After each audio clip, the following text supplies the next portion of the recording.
All right, I'm here with Graham Krizek of Voltage. How you doing, Graham? Good. How are you doing? I'm doing pretty well. Could you just tell the listeners a little bit about yourself to kick it off? Yeah, for sure. So my name's Graham. I'm founder and CEO of Voltage. I guess I'll start with me. I grew up around here in central Kansas, McPherson specifically. Went to Kansas State and went on, from there to kind of start a career in software development. Along the lines, I kind of found Bitcoin like early college days and found it really interesting. It was kind of been like a passion project for me, over the years. And then my professional career is in software development, specifically kind of public cloud infrastructure. Start of 2020, I kind of realized there's an opportunity to mesh both, what I'm interested in and what I'm good at. And so that's kind of where I started Voltage. And, briefly, what Voltage is a cloud provider for Bitcoin specifically. So we help companies that want to leverage Bitcoin in their applications or services or companies. And we help them through, kind of products and services to help them incorporate Bitcoin into what they're doing. Perfect. That is a great place to start. So I want to go back just a little bit, just so people can understand, where you kind of came from. So you did not study engineering or computer science. Is that correct? Yeah, that's right. Actually, I went to Kansas State and got a business degree, specifically like operations and supply chain management, which is like in the business school Mm-hmm. there. And then I kind of realized in college that I wanted to go and do like software engineering, but by Mm-hmm. that time it's kind of like too late. Like I would have had It's to not like worth go it. through a couple more years of college, like who knows how many thousands of dollars more. And so I was kind of like, forget it. I'll just graduate with a business degree, and then hopefully I can, get a job in software and grow from there, which I was fortunate enough to be able to do. Yeah.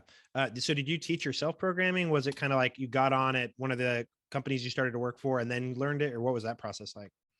Yeah, I pretty much taught myself. The first job that I got out of college was like it wasn't necessarily software engineering specifically, but it was kind of IT like administration. Mm-hmm. And so it was kind of like just a foot in the door. And then in my free time, I would learn, kind of taught myself to code and kept digging into like the more deeper parts of software development and all of those things. So Sure. a mix of professional and just kind of Yeah. teaching myself along the way. Yeah, for sure. I guess taking a real quick step, if somebody wanted to get started, either just into programming in general or specifically maybe programming to kind of get into the Bitcoin or Lightning space, what language would you recommend people get started in? Yeah, I mean that's a good question. I think that it really depends on your use case and what you want to Mhm. do. I mean, generally speaking, like I love like the Golang programming language and Python. Mhm. There's some other really new ones like Rust and whatnot that are super great. But regardless of what you wanted to learn, if you were doing more front end stuff, it would be like more JavaScript or something Yeah. like that. But there's tons of good courses and resources online now that even didn't even exist not that long ago when I Right. started. So there's a lot of good resources to do that. When you think about Bitcoin or like Lightning specifically, a lot of those are written in Go or C. Okay. So yeah, those are just Cool. Yeah. some high level ones. Yeah. Just out of curiosity, I've dabbled with Python a little bit here and there, but I'm not proficient enough to actually do anything. So I'm always curious kind of where people got started or what they use. But so Bitcoin, you got Mhm. into it early college years. I think we are the same age. Were you 2011 high school? Yeah, 2011. Yeah. Okay, yeah. So we're the Sorry, same age. I had to So think about that for a second, but yeah. no, you're fine. So I think I'm trying to think back of when I first heard about Bitcoin, and I think it was probably 2015 is when I first heard about it, just through roommates that were kind of messing around on tour, or and then after that was a Wired article that was talking about the whole like American Kingpin, Ross Ulbricht, Silk Road stuff. And so I think that's the first time I really heard about it and didn't really get into it. I was just like, wow, that's kind of interesting. But I think I still had like that bad perception a little bit. Like it's super interesting, but also like this is about drug Mhm. dealers essentially is the kind of the gist I got. And then kind of got into it a little bit later. But how, I guess if you might not even remember how exactly you kind of found it, but what were your early thoughts? Were you thinking this is kind of something cool to dabble in, or is this like world changing potentially technology? Yeah, when I first found out about it, it was just through some like online forums or something, and I just found it super interesting from the technology standpoint of Mm-hmm. just this peer-to-peer electronic money that can be sent to anyone in the world trustlessly, where you don't have to trust the central bank or anything to transact in it. And so from the tech perspective was really where I got Mm-hmm. linked into it. And at that time, I think Bitcoin was about like $5 a piece, and I remember the day where Bitcoin got over $20, and I thought that like this is getting expensive. Like this is kind of like this hobby is getting expensive. Right, right. Which is crazy to think. Right now we're recording Bitcoin's at like $36,000. All time highs are like around $60,000. So when I was using it, it was really from the technology perspective. I didn't really. I understood it from a lot of like the personal like enablements and a lot of the things that it brought to the world, Mm-hmm. but I didn't really have the foresight to think about how the impact that it could have and how big it Right. could really get and all those things. I just found it as this cool software project. Mm-hmm. And so that's kind of how I first came about it. When you think about like the early stages were around like Silk Road and things like that. Which is just kind of I think that's how a lot of like just the new technology goes, is it kind of starts off in like the darker corners The of shady, society, yeah. and then it kind of like legitimizes itself and grows from there. And so those are I think nonetheless those are really interesting times in the ecosystem of Bitcoin, and have really is really kind of the first use of it in a real way. So there's still things to learn out of those. It's really interesting just to see how it's evolved over that time. Yeah, for sure. It's just crazy to think. I think putting a price on kind of when you first found out about it or you first got into it is kind of crazy to put in perspective to people, like how early each stage is. So like yours was whatever, 2012, 2013, whatever that was, when it was like $5 a pop. It really puts it in perspective when we've been around 50,000 ish the last year, plus or minus. It's kind of crazy to think about. And then there's kind of like the class of 2017 is what I consider myself in, which again, I don't own a ton of Bitcoin or anything, but that was kind of when I started buying, because even before that, I remember I was thinking about buying like late 2016. I want to say it was around like $1,000, but like even then I think Coinbase was around and like that was the easiest way to use it. But even that, I was just like, how do I buy this? Like this, why is it so difficult to try to figure out how to buy this? So like took me long enough to talk to a friend that had bought some to figure out what the easiest way to buy this is. But it's crazy to think how far we've come. Now you can buy it on Robinhood or PayPal or Cash App, like how easy that is to buy now compared to back in the day. Yeah, no, I agree. I think that it's, especially even in the last year, it's really gone. I mean, it goes more mainstream every year. Right. But you're right. I mean, it used to be something that was just, not well understood. And that's still like a struggle. And we're still like working on things like that. But just the access to it and the integration of it is just getting, further and further along in a lot of these, more mainstream apps. So yeah, I mean, it's been really crazy to think. Like when I was first like buying Bitcoin, I had to like send like a money order to like Russia, and then they would like just trust them to like actually send me like the Bitcoin back and things like that. So yeah, we've come a long way where you can just buy it in Cash App. Yeah, for sure. That you saying that reminds me of the Sam Bankman-Fried story, and how he basically became a billionaire arbitraging and going to whatever South Korea or wherever he was buying it because there was a price difference. And now he's like the youngest Bitcoin billionaire or something like that. It's crazy to think of how much money is in the space and how it can just change the future of money essentially. But so coming to Voltage, can you explain the Lightning network a little bit? I would try to explain it, but I'd probably butcher it. So I'll let the expert go over it a little bit, but explain the Lightning network a little bit for people who don't understand. Yeah, sure. So the Lightning Network is what's called, it's a layer 2 scaling solution on top of Bitcoin. So I'll first kind of describe Bitcoin a little bit so you have the context. Please, but yeah. In the Bitcoin base layer, it's a globally distributed public ledger. So it's like the most secure computing network in the entire world. And through that, every transaction that happens on the network has to be validated by everyone. So basically no one can steal money from anyone else, and everyone agrees on kind of the state of the global ledger. For those reasons, for it to be so secure and immutable to where no one can steal funds from anyone else, there's some natural trade-offs that have to happen, and that comes with its speed in transactions, and then also some fees involved. Where you send on the Bitcoin base layer, you have to pay some fees for the miners to include it in blocks, essentially. So for those reasons, it makes a very, very good store of value, and a great way to send like large amounts of money across the world for very little fees. But if you think about it, interacting more in a day-to-day sense, where you want to buy a cup of coffee with it, or just integrate it into certain applications or something like that, it doesn't really bode well to like have to wait maybe 30 minutes for a transaction to be officially confirmed, and paying large fees for a cup of coffee or something like that. So that's why the Lightning Network got created. Was it's a layer 2 solution that still keeps the same decentralized properties of Bitcoin, but it allows you to transact much quicker. Like it's instant transactions that are fractions of a cent.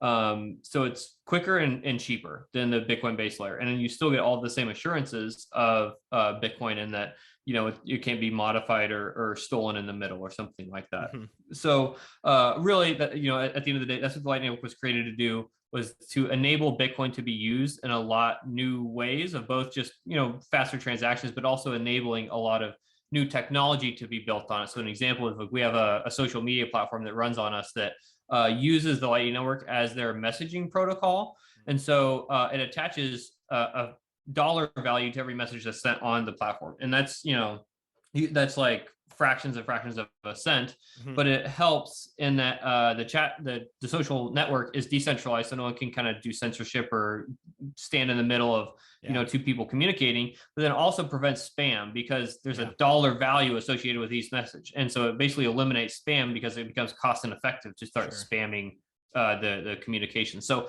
the Lightning Network was basically created for a lot of reasons, and those are just kind of several to basically enable more use cases on top of Bitcoin. Okay, that's super interesting. And I have not heard about I've heard of people mentioning ideas of that social media stuff. I didn't realize there was stuff like kind of in the works already. That's super interesting because I think that's a huge thing on Twitter. Like, it's cool. You can now tip via Lightning, I believe, and do some stuff like that. But like, if you go to Elon Musk's tweets, like, almost half of the comments probably, or the replies, are Elon Musk with like a dollar sign is the S or something that looks very close to his name, and saying, if you send me 1 Bitcoin, I'll send you 2 Bitcoins, all the spam and stuff. But that helps solve that, which is really cool. And kind of the micropayment aspect of it, I think, which is a huge thing in the future, especially it can make is doable now because of Lightning. Yeah, no, definitely. I think that there's, I mean, the use cases for it are infinite in my opinion. But it does, like, when you think about microtransactions where, it's not very it's not very efficient to send 5 cents like on your credit card or a check or something like that. Like, that's kind of ridiculous. But with like the Lightning Network, you could easily send like 5 cents, and it'd be no big deal. Yeah. And so when you think about that, like in the real world, think about like the Wall Street Journal or something. If you hit like one of their paid things, you have to pay like $5 a month to like read their articles and stuff. And it's like, I don't want to pay $5 a month to read this one article. I just want to read this one specifically. And so, with the Lightning Network, you could pay 10 cents to read this one article. And, it could be very, native to the web. So it might even be seamless where you don't even kind of know that that's happening. Yeah. And then it's also, you can pick and choose what content you want to, view or subscribe to, and pay for, strictly that, not to be bundled into some bigger thing that you don't really want. Sure. That's awesome. So Voltage leverages the Lightning Network. So who are your customers? Are they mostly like bigger like companies? Are they like everyday people? Who are your customers for Voltage? And I guess what exactly does Voltage do then, setting up nodes and so forth? Yeah, so Voltage is like we're a hosting provider right now. We're working on creating sort of a holistic platform for people to run on the Lightning Network and use it in a lot of different ways. So a good comparison that I like to make is we're kind of like the AWS for Bitcoin, where usually you go to a website, you don't know that it's hosted on AWS. You don't really interact with AWS directly at all. It's just these people that are hosting their applications on it. We're very similar on the Lightning Network and for Bitcoin. And so a lot of our customers are more developers or businesses that are trying to incorporate it, into their apps or sites or things like that. We have a few like kind of individual like retail customers that want to interact with the Lightning Network just on a personal level, just to be able to like send and receive from like their own wallets. But those are a little bit more sparse than a lot of our business comes from businesses that are trying to incorporate this technology. And so a good example is like we have a gaming company where they write kind of mobile games, and as you're playing like their racing game, and you're kind of collecting tokens along the race, those are like real Bitcoin that you can cash out at the end of the game. So it's an incentive mechanism for people to play the games, and you get rewarded for playing the games. We handle the Bitcoin and Lightning infrastructure for them, so they can just kind of integrate those services directly into their games and not have to worry about a lot of the technical complexity behind it. Right. So just it's like a coffee shop, for example. Would it make sense for like a coffee shop, if they wanted to accept Lightning payments, to go set up a node through you guys? Or is that something they would use like I don't know, like a Strike or somebody like that that's already maybe built on voltage nodes, what level would that be good for like a coffee shop or like if I wanted to set up a node? Yeah, I mean, we could definitely, service those solutions. Like we could definitely do that. I think it comes down to what kind of the level of interaction like the coffee shop owner would want Yeah. to go into. Right. Because there's more like, custodial solutions, and, an important distinction in the Bitcoin community is like custodial versus non-custodial, Right. essentially who is holding those funds, whether it's you or a different company. Right. And so there's custodial platforms out there that make it pretty easy to integrate and use, and those are fine, and they even do like kind of converting to from Bitcoin to dollars if you wanted to do that.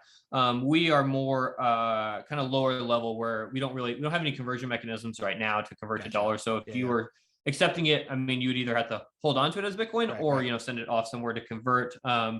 But regardless, it kind of just depends on what you're trying to what level you're trying to integrate at, Sure. and kind of how Yeah, yeah. what you want to do with that Bitcoin once you receive it. Do you want to just convert it to dollars right away, or do you want to Right. just hold it, as an investment for later on? No, that's a great point. That helps a lot because I think a lot of people, I don't know, it's weird because it's like people value Bitcoin. A lot of people that maybe not necessarily believe in Bitcoin fully, I guess, they Mm-hmm. care like, okay, they care that Bitcoin is $50,000. And so as soon as they get that, they want to cash it out, or they're afraid to send that Bitcoin because it could go to $500,000. So it's always interesting to Mm-hmm. hear like kind of how people view that and how that would work. But if you're keeping it in Bitcoin, that's one thing. So that's kind of interesting.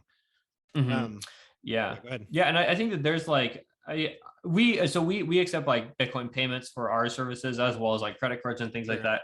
And any Bitcoin that we receive, like for payments for our services, we just keep in Bitcoin, because I mean we're obviously big believers in it. We think that Yeah. the price is going to appreciate over time, so we see it as that $10 subscription that just got paid is going to be that'll be worth $50 and maybe in a few years or something. So we kind of see it as an investment as well. Sure, sure. Is there a world where I don't know, like a Shopify integrates like goes through voltage? And if there's again, I have no idea what's going on. Maybe you're working with Shopify in the background. I don't know, but like somebody like that, like a bigger platform like that, is that something that you would work with, like real high level? Because I mean, Shopify is obviously huge. Like somebody like that. Mhm. Yeah, no, definitely. We could, those are kind of the type of companies that we're kind of going Yeah, after, I guess. yeah, So yes, we could definitely, help a Shopify situation to, integrate Lightning and get the all the plumbing yeah, yeah. situated so they could start accepting those payments. So we do work with people like that. We also work with, the smaller people that it's just, a single dev Yeah, that has an idea on an app, and, we kind of go through that process too. So very cool. I think we're pretty scalable in terms of what the solutions that we offer, and what stage that we come in at. Yeah, for sure. We had lunch a while back, and you mentioned in 2020 when you kind of kicked this off, you came up with the idea essentially because you were trying to start a Lightning node yourself and realized how difficult it was, and there just wasn't a good solution. So you guys kind of stepped into a really good market, obviously, with a huge 2021, which we can talk about. But has anyone else kind of stepped into the space as a competitor, or are you guys still kind of the top dog as far as setting up Lightning nodes right now? Yeah, there's been services that are similar, so there's sort of been some competitors come up. I think that we're still kind of at the forefront of Yeah, that. yeah, So there's people coming online, and we're even we've learned a lot over the last year plus of running this, and we've learned a lot about what not to do and what to do. So right. we're taking a lot of those lessons, and we're kind of reworking the platform now. And so the next year, I think our platform will look very different than Yeah, it does today, and in a very good way, where we can enhance on what a lot of people are wanting to see. yeah, for sure. How do you guys make money? Is it just setting up the node initially? Is there a recurring fee to just like operate the node, I guess? Do you guys take fees of each transaction? What does that look like? And I guess how much are fees on Lightning Network? I know they're very small compared to either Bitcoin or other cryptocurrencies, but what is that process or what does that look like? Yeah, so for us, we make money basically from a subscription. So when you come and set up a node, it's like similar to an AWS or something, where Yeah. you just pay for Okay. the Okay. amount of time that it's up, and Right. you're just kind of charged for your usage. So our revenue model is pretty straightforward, and it's Mhm. essentially just a subscription to run a node. Okay.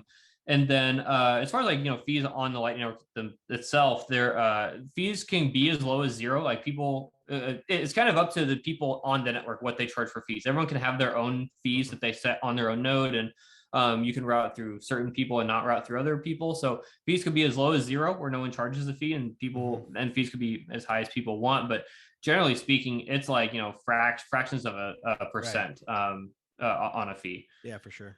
So most people are probably accepting or sending payments. Are there people in the Lightning ecosystem that are setting up nodes to make money, or is that really kind of a lost cause because of the goal of Lightning Network? Or are there people that are like, okay, I'm going to set up 100 nodes, and if people go through this, I'll shave off a fraction of it, and they'll be like, I don't know, the Visa or whatever of Lightning, and kind of make a living that way? Yeah, there are people that, like, I think the term is kind of like routing. So when you in the Lightning Network, you can route payments for other people through your node, and you can charge like the fees for routing through your node. And that generally, there are people that are kind of spinning up nodes to do very, very good routing and charging a fee for it, and collecting some money for that. I'll say right now, it's pretty difficult to be a very good router, and the money that you make on it is generally not very much. Just because, like, the network is optimized to be as cheap as possible, so it's kind of you got to do like substantial volume and things like that to actually make a decent amount of money. So that being said, people are doing it. It's just a pretty involved process. Yeah, sure, that makes sense. So like I said, the 2021 was huge for Lightning. It was kind of like a parabolic exponential growth as far as how many nodes and total volume and everything like that. How big is the Lightning network? Like, how many nodes are there? I don't know if capacity is a number, or have a rough idea, but how many nodes are there in the network? Last time I checked, I think there was like just over 18,000. I think we're probably approaching like 19,000 nodes on the network right now. And then as far as capacity goes, man, I haven't looked in a while, but I think last I checked, it's like $300 million at least, like, locked into the Lightning network. So, and like all of those numbers have like at least doubled, more than doubled over the last year. So it has been a huge growth year, in 2021 for Lightning. Right. Very cool. And so with the routing, something I think is interesting, I watched a YouTube video to try to understand just a little bit better the Lightning network. But so, like, if you and I each had a node, we could have direct payments, but we wouldn't have to necessarily set up a direct link between the two of us. We could route that through whatever the optimal web kind of takes us route. I guess I don't know what my question is, but it's kind of interesting. We don't have to have a direct connection, right? Because that would be a kind of a pain if you have to connect directly to everyone you wanted to send money to, I guess. Yeah. So kind of how the Lightning Network works is you essentially create payment channels with other nodes on the network. And what a payment channel is essentially you and the other party locking in some amount of Bitcoin into the payment channel that you can then use to transact back and forth in the Lightning Network. Sure. And you're right that if everyone that I wanted to send a payment to, I had to create a payment channel with, it would be very cumbersome, and it would be just like really annoying to use. So in the Lightning Network, you can route through other people. So for an example, if I wanted to pay McDonald's, and I don't have a channel to McDonald's, but you have a channel to McDonald's, and I have a channel to you, I can pay McDonald's through your node. And then that's where you could collect fees on me routing through you if you wanted to. But essentially, when you think about that, like kind of at a global scale, you're right that it's like just this huge spider web of like decentralized nodes, and people have channels to random people. And I could, I've sent payments that hop through 10 different nodes across the world and end up where I was meaning to pay. So it's really cool to see it in action where none of these people really know anything about each other. And I'm able to pay the specific person, but it gets routed around the world to get there. Yeah, that's really cool. So something we mentioned was like the social media app kind of built on you guys, which is built on Lightning. What can Lightning support smart contracts? I guess I'm not super deep in that, but I know obviously there's like Ethereum and Solana and Cardano and everything else, or like Stacks, which is like the Bitcoin smart contract platform. Is there a limitation to what Lightning can do that maybe some of these other ones can do? Like, can they do all the smart contracts or DeFi or NFTs or whatever else that these other ones can do? Or is there a limit to what Lightning can do? So like yes and no. Like there are some limits today on what's possible on Lightning, but it's really a matter of just protocol development to enable a lot of these other things. So everything that you just mentioned and everything that's possible on these like other networks are possible on like Bitcoin and Lightning. Just some things need some like protocol level changes to enable those. And for anyone that's not familiar, like protocol level changes in Bitcoin or Lightning is like a multi-year process because this is where Bitcoin is made to be like this, an unchangeable, globally distributed ledger that like, Right. you need to have trust in it that Bitcoin is not going to ever kind of just fail or, Right. just tons of different reasons. But so for that reason, the developers and everyone that works on Bitcoin take very, very, they're very careful about making changes to the protocol, and everything needs efficient Yeah. review and testing. So for that reason, a lot of those changes take a long time, but I think that that's kind of the way that it should be, where some of these like other protocols that you mentioned just kind of fly by the seat of their pants and just do all of these things, and naturally you see Right. breakage in their Right. blockchains. And so Bitcoin takes a little bit different approach, where we're going to build an incredibly stable base layer and then build Right. on top of it over time. And so that's kind of why it's just taking a little bit more time, but Sure. it's really out of safety more than anything. Yeah, absolutely. And I mean, what is your viewpoint, let's say 10, 20 years down the road? I guess in my opinion, there's probably a handful, I mean, 5, 10, 100 maybe coins that'll survive in the next 10 years or even the next couple of years versus the I don't know, tens of thousands, hundreds of thousands there are right now that are just kind of the Mm-hmm. dog coins and et cetera. Do you think Bitcoin eventually kind of eats all of those then if it can be developed slowly but surely? And we don't need to name any specific names because I know people Yeah. are very religious about their smart contract or their blockchains, but do you think eventually Bitcoin kind of swallows everything up? Yeah, no, I mean, I'm thinking of Jason Taves here as well, because I know that he and I talk about this a lot. Yeah, yeah. So I mean, I think this is a great question that he'll enjoy my answer to. But I think that there will probably be like, I think there will be a world where there's several chains, Yeah, more than absolutely. just Bitcoin. But I don't know how many you have to like thousands. I Yeah. think that a lot of those are going to go away. I think all of the use cases that we see being built out on other chains will be possible on Bitcoin, just in a matter of time. So Yeah. when you think about all of the functionality that exists in other chains, if it's possible on Bitcoin, why would you not use like the most secure, most decentralized network to do whatever it is you want to do? So I think that naturally, as these things get enabled and built on top of Bitcoin, it will, destroy 99% of these other coins out there. Maybe a few will survive.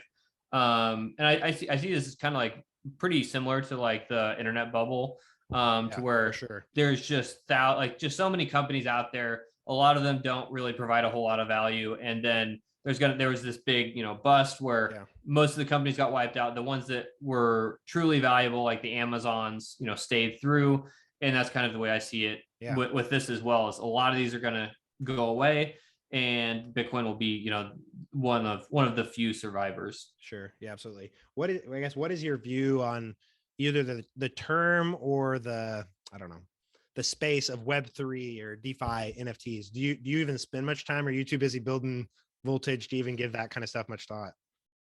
Yeah, I mean, like in the like Ethereum space and all the other ones, I really don't look at it that much. Yeah. I'm pretty focused on Bitcoin, and I'm just, our company is focused on making Bitcoin better and enabling all of Right. these things that I just kind of mentioned, so we Yeah. can build these things on Bitcoin. So we're very focused on Bitcoin. I don't keep track a whole lot with what's happening in the other spaces. I just, Yeah. I kind of hear it here and there. Mm-hmm. So we really focus Sure. on Bitcoin. Yeah, absolutely. So how do you think Lightning becomes more mainstream then? I guess it's obviously blowing up and it's going in the right direction, but how does it become more mainstream, or like how does it take market cap or market share from, I don't know, like Venmos or Cash Apps or Zelle or anything like that? I guess how do you think that continues to grow?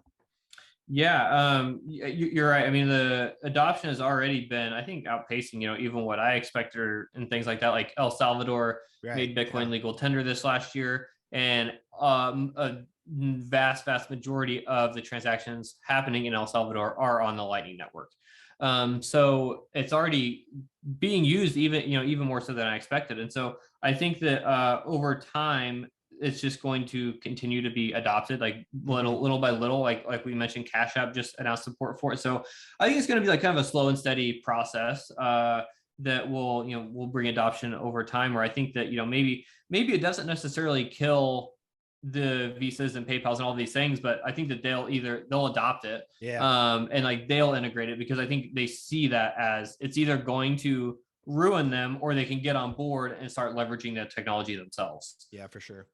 Do you think the average person I guess so. Bitcoin, obviously, the biggest thing is that it is immutable and it's truly decentralized. Like Satoshi kind of dipped out, nobody's running it. The community runs it as a whole. Do you think the average person cares about decentralization, or are they just, I don't know, are they just happy with kind of the status quo of, okay, I guess we pay 3% and we use our credit card or whatever that is? Do you think the average person cares about that?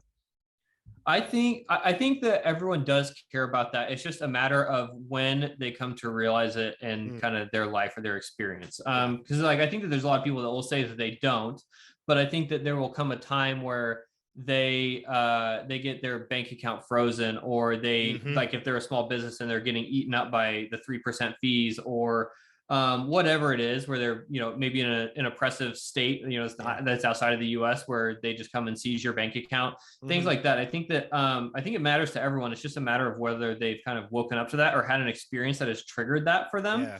Yeah. And I think that, once you come to realize that that Bitcoin it's exactly what you said, of this immutable decentralized network that is the most secure network in the world, and that it provides some very serious value for everyone in the world, and especially in these like oppressed countries and Right. third world countries, to where I can send from me to someone in Paris Yeah. instantly for very little. I mean, it opens up a lot of doors, and Mm-hmm. for me to have complete control of my wealth at all times, where I'm Mm-hmm. not trusting my bank to not Yeah, for sure. loan out my money and then lose it all, or a government to come and seize my bank account and take all of what I have. I am 100% in control of my wealth, which is not Yeah. possible anywhere else, especially even if you hold your entire wealth in cash. Well, that's getting inflated away, like No, crazy. And yeah, so yeah. when you think about being able to hold your wealth, like truly be in control of it, and then also the Bitcoin has a 21 million cap on it. There can only ever be 21 million that exists in the world.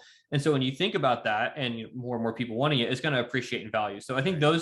all of those things combined make it very, very powerful. And I think that it's just a matter of time for people to kind of realize that, and it to click for them. Yeah, for sure. That's something I have debates, and I with family members or friends or coworkers, I try to convince some coworkers to buy Bitcoin. And so they're like, well, what's the price going to be? I'm like, well, let's just look at it this way. I can't tell you what the price is going to be. I don't have a crystal Mm-hmm. ball. But if you look at, again, there's only 21 million Bitcoin. Are more and more people buying it every day and every year, and more institutions, everybody coming into it? Yes. So by simple supply and demand, the price is going to be a lot higher in the future than it is right now. It's kind of where I shake out at it. But saying that, Yeah. do you have a price prediction? Do people ever ask you to kind of throw out a number? Or is that something you just kind of wave your hand over? Yeah, I mean, I really don't have a price prediction or anything like that. I mean, I think that exactly what you said is correct. That it's a scarce resource. It's the most scarce resource in the world, even with Mm-hmm. gold or something like that. We don't really know exactly how much gold exists in the world. And so, given that it's the most scarce resource, it is being the amount that is created, it is being bought faster than it's being created. Mm-hmm. And so it's just naturally, the supply and demand aspects of it are, it's certainly going to appreciate, in my opinion. And when you look at it over the last 10 years, sure, it's very volatile, like and intermediate to years and everything like that, but historically, I mean, it's outperformed everything else, Yeah. like at a big scale. Yeah. Yeah. And so I think that that's just going to continue over time. And it's, I understand this is a brand new technology. There's a lot to get your head around, but I think that once you kind of learn it, and you understand all of the pieces of it, it's pretty eye opening. Yeah, for sure. You got to do your own research, learn the Yeah. hard way. But I think one thing that I always see on like crypto Twitter or whatever too is like one Bitcoin is one Bitcoin. It doesn't matter what the Mm-hmm. USD price is, especially if we are headed. I mean, if the US decides to print another whatever $5 or $10 trillion in the next year or two, I mean, that's just more and more stuff that's watering it down. But one Bitcoin will always remain one Bitcoin, which is kind of good to keep in the back of your mind. Yeah. Um, Yeah. do you Yeah. have any Absolutely. do you have any view on denominating in Bitcoin versus Sats? I see that argument sometimes, and I think that is what drives people to buy like the Dogecoin or Shiba coin or whatever, um, because they're like, Yeah. well, I can own a million of these, and it's like, okay, but you could Yeah. own a million Sats just like that as well. So, how do you view? Yeah. Do you think that's something that could be fixed to maybe? I don't know. It's not really fixed, just like changing how it's denominated on Coinbase or whatever, Mm-hmm. just so people think they're owning a whole something. Because if somebody can only own whatever a 10,000th of a Bitcoin, they're not necessarily as excited as he would be to own a million Dogecoin, even if it's worthless. Yeah. No, yeah. I mean, that's a good point. And I think that's something that's maybe good to clarify for people, because I hear that a lot of people think that you have to, Bitcoin's, $36,000, say that you have to buy one Bitcoin. So you have to put $36,000 in to get involved, which is like definitely absolutely not true. Bitcoin can essentially be denominated infinitely, but right now we standard it out to like, I think 8 decimal places. Yeah. So, which is even a fraction of a penny. And so you can buy $5 worth of Bitcoin. You can buy $10 worth of Bitcoin. And when you say sats, a sat is like the 8 decimal places 100 millionth or something. Yeah, whatever it is. Yeah. Maybe it's 10 decimal places. I can't remember. Yeah, whatever it is, but it's a sat is it's a very small fraction of a Bitcoin. And so you can buy, 10,000 sats for $5. And so I think that, yes, it's very much a mental game with people where, a Bitcoin is too expensive for me to buy, which is like, it's not true. You just kind of got to think about it in a different way. Right. So I think that kind of switching it and using sats as a standard is important, especially because think about if Bitcoin gets to $1 million. Well, okay, then like that's like, that's even, the problem's even worse now, where it's like, okay, this is like huge, and if I want to pay for $100 thing, like it's, you got to do all this weird decimal place stuff. Yeah. So I think that using sats is definitely important, both for the practicality of it, but then also kind of the mental game of, all these other things that are, like Dogecoin is like a 1 cent or whatever. Right. I think if Bitcoin, or if or when Bitcoin hits $1 million, I think a sat equals a cent. So it's kind of a cool way to look at it. Is like, that's a kind of an interesting way. But I guess, what advice would you have for somebody that maybe wants to crack into the Bitcoin space, maybe work in the Bitcoin space? Do you have any advice? I know I haven't watched it in a little while besides your interview last week, but Pomp's Best Business Show, I know he used to really push his, I think it was like Pomp Crypto Jobs or something. And a lot of those, you don't even necessarily need much experience, but do you have any advice for people that wanted to start working in the Bitcoin space? Working. I think Pomp also has like a crypto like course, like a school That's kind right, of thing that kind of educates you about it. Yeah. So I think that there's several courses like that out there. I haven't really gone through them or like looked hard into them, so I can't really vouch for like the validity of them or how good they are. But I think just generally like getting kind of your hands dirty and just researching about the space is like the best way. And I mean, like we have jobs open right now that, we're a Bitcoin company, but they're like business development and operations and things like that don't really need Bitcoin specific knowledge necessarily. And so I think that there's still a lot of opportunity to work in this space regardless. Yeah. And I think that, there's a lot that you can kind of do on your own in your free time just to research and learn. There's tons of books and there's a lot of resources out there to learn about it. Yeah, absolutely. I wanted to talk a little bit about, first off, congratulations on the seed round. You raised $6 million. That's really cool. How was that process? Was that a learning curve for you? Because obviously you have a lot of, IT, cloud infrastructure background, everything, but being a CEO and raising millions of dollars is a lot different. How was that process and the learning curve? Yeah, I mean, it definitely was a pretty new process for me, and I definitely learned a lot in the process too. But it was overall like a really great experience. We have some really great investors with like, Trammell Venture Partners out of Austin. They're a great group of people that are very helpful. And then we also have like Google Ventures invested, and then Craft Ventures. So we have a really good group of people that were very helpful along the process too. And they're also very excited, for us and what we're building. So it feels great to have that kind of support behind us. So that really helped. Like, there's definitely learning curves and, things that, a lot of takeaways that we can learn from, but overall I'm just incredibly excited and incredibly fortunate to be able to have these people behind us and being able to have the resources that we do to go and build out the vision that we're making. Yeah, for sure. So does a lot of that go towards like obviously some runway of whatever that looks like for salaries and marketing or whatever else, but is a lot of that going towards like these new positions that you have open? Yeah, we're definitely like a lot of this money is, going to be geared towards like hiring, bringing more people on board, and then fueling kind of like this next stage of growth that we're going through. So we have a lot of new products and new things that we're kind of are in the idea stage that we want to build out. And so naturally, to build a lot of those things, we need some extra engineers to work on those. And so it's really, dedicated to hiring out a team to go and kind of build the vision that we have for the platform. And then I think once we get there, it's going to open us up to we'll have a lot of opportunities to integrate and, do further selling and whatnot. Yeah, for sure.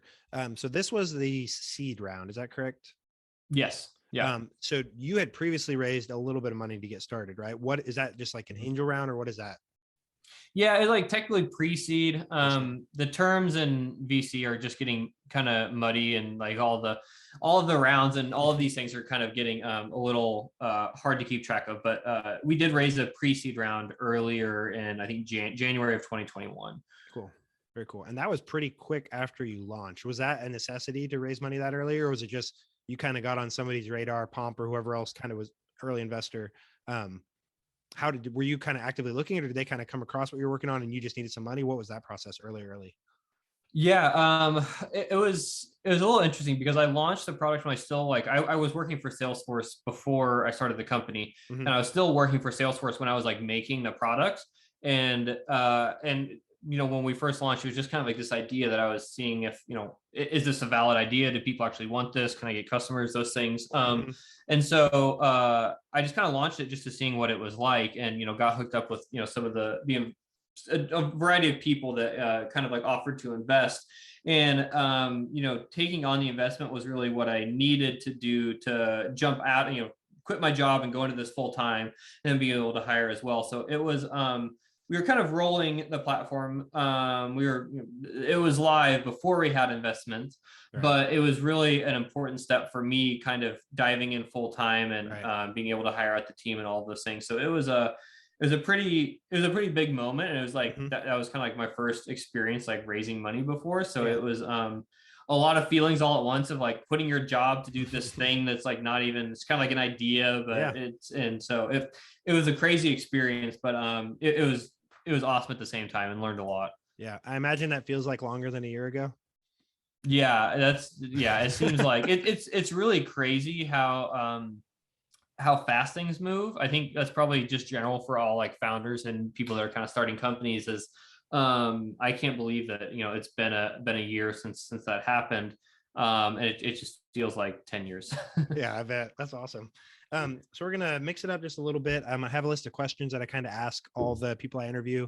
I've cherry picked a lot of these from some of my favorite podcasts like Tim Ferriss and so forth. So what is something you often recommend to people? It could be a book, a podcast, anything like that. Recommend to people. Yeah, I mean, I think that I think maybe fitting for this interview is reading for just learning about Bitcoin. So there's a book called The Bitcoin Standard.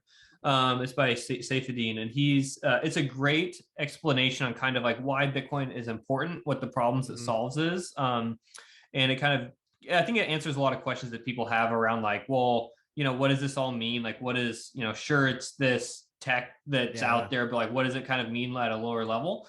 And so I think that book answers a lot of those questions. So that's what I recommend to a lot of people that are kind of interested in the space. Yeah, absolutely. And one thing I will add to that, I just read that probably within the last few months, and it's a great book. And then one book I'm maybe, I don't know, a fourth or a third of the way through, but is The Sovereign Individual, which I've kind of had people recommend through the Bitcoin space. But I think those two books is kind of like a very good start. Like Sovereign Individual was written in, I think it was 97 or 98, but basically has nailed like how the US will inflate the dollar away and all this other stuff. And how like they didn't use cryptocurrency, but it was like cyber money or something was the term they used. But it was interesting how spot on it is with today. And then the Bitcoin Standard kind of talks about, again, what Bitcoin is, what it solves, and et cetera. So I think those two books are two great ones to really get started in space. Yeah, no, definitely. I think that's another great recommendation. And, it's really crazy how a lot of these things have been kind of predicted like earlier on of like, just the current economic state of the world and all of that. So it's cool to read. It's also like, it's informative and it's very helpful, but it's also just kind of like eerie of like how accurate some of this is. Yeah, absolutely. Have you read Snow Crash? I don't think so. No. Okay. So that was another one of those that's like, it floats around on crypto Twitter that I see about, but it was kind of like, if you've heard or read or seen Ready Player One, it was kind of that metaverse beforehand, but there's kind of an interesting through line where it's like, if you create something, you can get paid for it like through time, basically through micropayments and stuff. So like if somebody got an audio clip and people check that out from like this virtual library, you're getting paid. But anyways, it was written in like 1992. So it's super interesting looking back on it almost 30 years later, how micropayments could be, whether that's, you've mentioned it in some other interviews, like podcasting 2.0. So rather than paying a subscription or something, you're just kind of streaming some sats or something else, a small payment to your favorite podcasters or people that write articles like the Wall Street Journal or so forth. But it's interesting to see like these books and the other things that predicted it years and years before this was even a real idea in Bitcoin.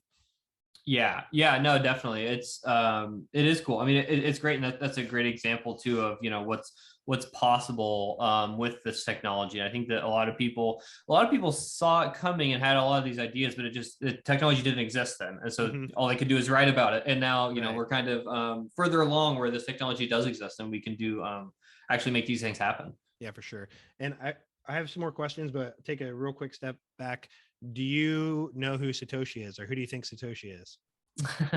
No, I don't know who Satoshi is. And there's also there's a lot of arguments around why it's good that no one knows who Satoshi is and why we should never like try and find out. I'm sure there's people that are trying to find out, but like it's good that that this doesn't exist. There's no like leader to this. It's all community driven. Everyone owns it, and you can participate in whatever capacity that you want to participate in. And so it's kind of important that it has no leader, because there's no individual controlling it, and then there's no kind of when you think about like the Ethereum space, like Vitalik is like the creator of it, and people kind of cling to every word that he says, and it's like it's a decentralized network and all these things, but he's definitely like still kind of has a strong force in how things play out. So I think it's important for Bitcoin to be this truly decentralized global network, that there really is no one at the helm, and it's all community driven. So I think that's very important. As far as I don't know who it is. There's rumors, or like there's ideas that it's like multiple people. It might be a group of people, not just one. But then I think almost an equally important person is Hal Finney, who is like I was about to say, if I had to pick one person, I think Hal Finney would be the one that I would think it was. But yeah, like I've kind of like gone like, I mean, there's so many conspiracy theories out there about like what's what, but he was like the first person to receive a Bitcoin transaction from Satoshi. He died of ALS. I don't know what year he died, but it was a little while ago. 12. Yeah, but he was like almost equally as instrumental to like the Bitcoin project as Satoshi was.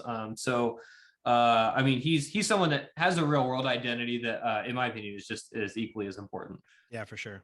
Yeah, it's really interesting. And then there's like, I don't know, like the Craig Wrights of the world who are walking around saying they, et cetera. But I guess something that I thought about earlier when we were talking, obviously you were in the Bitcoin space a lot way before I was, but something that I thought was interesting in like 17 and 18 was like the Roger Ver Bitcoin Cash and some of those arguments, increasing the block size. I don't know. It's just, I don't think it clicked until we started talking here, but it would have been interesting if Lightning was where it's at today, maybe, or a little bit further along than it was. I don't even know when it started, 18 maybe. If like Roger Ver, who was such a big Bitcoiner early on, and then just saw whatever Bitcoin Cash was the way to solve the throughput and everything else. I don't know what he thinks of Lightning and kind of what that would look like. It's kind of interesting to think about.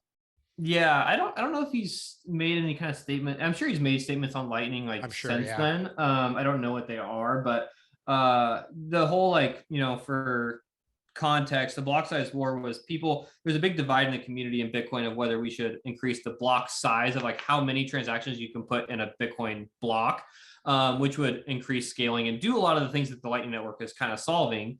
And a lot of people thought that we shouldn't. And so there's basically a big divide in the networking and whatnot. And so it was really sad to see Roger, I think, going the other way, because he was this very important person in Bitcoin, a very good advocate for Bitcoin early on. And then, I mean, he just had different opinions, which is fine. It's just, things got a little nasty at the end. But it is kind of sad to think about. But do you have a favorite failure in any aspect of your life? It could be with Voltage or maybe a different job, but your favorite failure?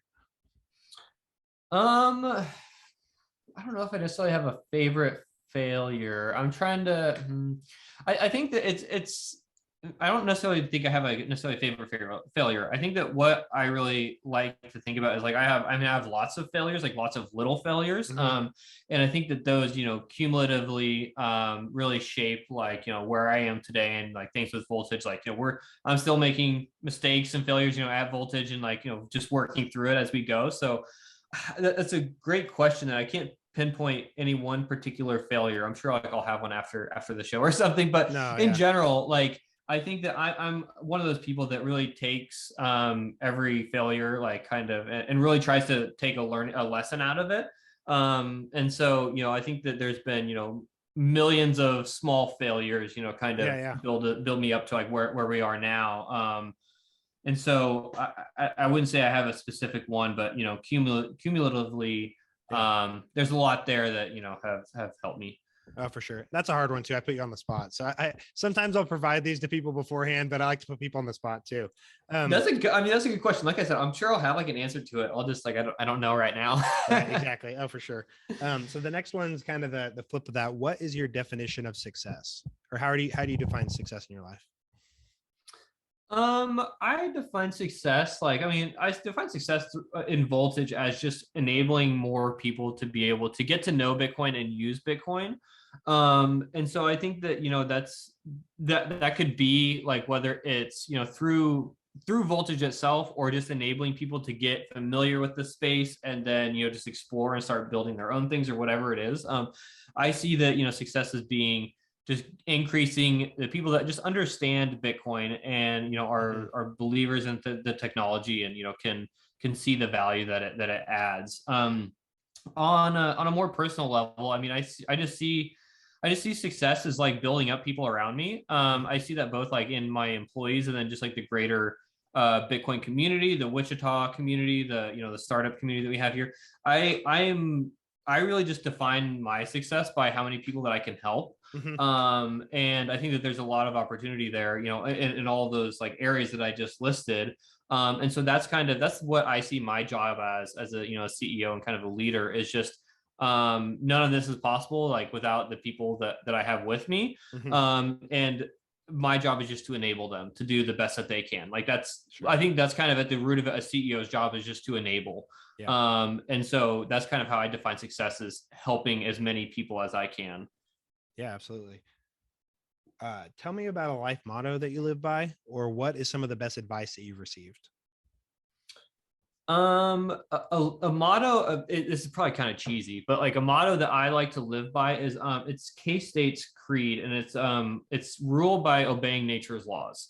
And what I kind of take from that is I want to do great things with my life, but I want to do them in a very good way. Like I don't want to become successful by cheating or stealing or doing any of those things. Like I see that as, do great things with your life, but do them in a good way that benefits humanity and other people. Sure. So it's kind of cheesy that I went to K-State and that's like K-State's motto, but it's something that has really stuck with me over time and that I think about often. No, I like that a lot. I like that a lot. And I think most of the best kind of life mottos are cheesy because there's a hint of truth through most of them, or a whole truth. So Yeah. what is a habit that you've developed over the past couple of years that's most improved your life?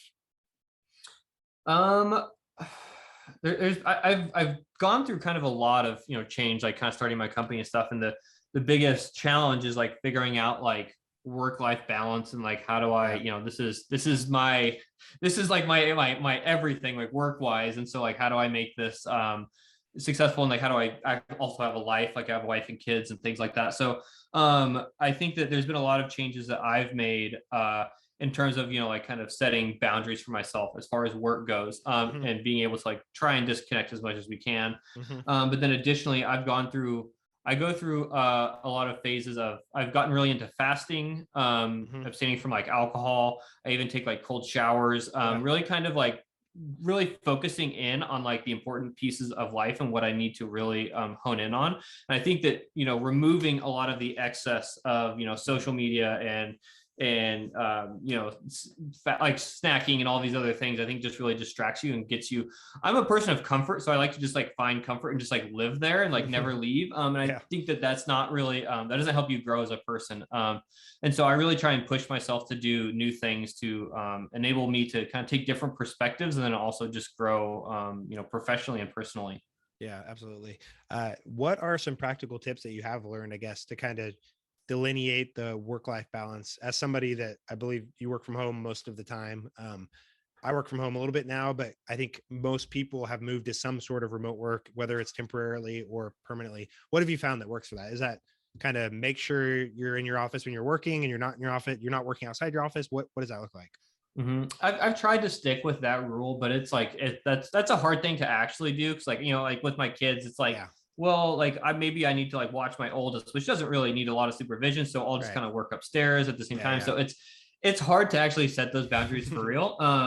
But one thing I'll say that I've just recently started doing that has like really changed my workday in general, not just work-life balance, but just my productivity in general, is I use an application that limits like my emails to only come in at certain times of the day. I like that. So without that, you have a constant stream of emails coming in all day long. They're always distracting of like, oh, I need to look at that right now. I need to like go do this thing, yada, yada, yada. And so it's constantly starting and stopping your day.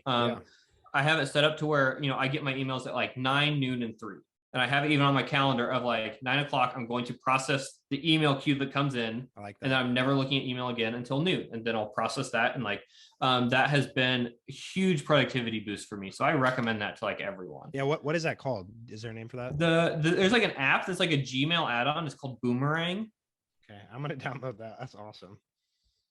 Yeah, it's been really great to have like set times where, your email comes in like your physical mail. It's just like, okay, here's the time it comes in. I'm going to look at it and then I'm done.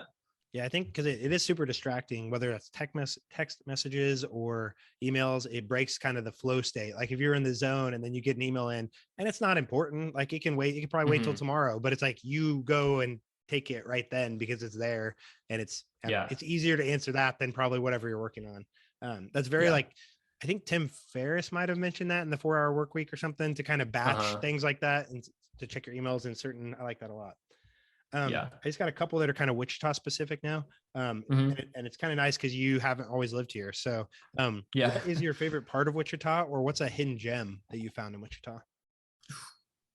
That's a good question. So I really like I feel like there's a lot of like good like places to get restaurants and places to get drinks like around town.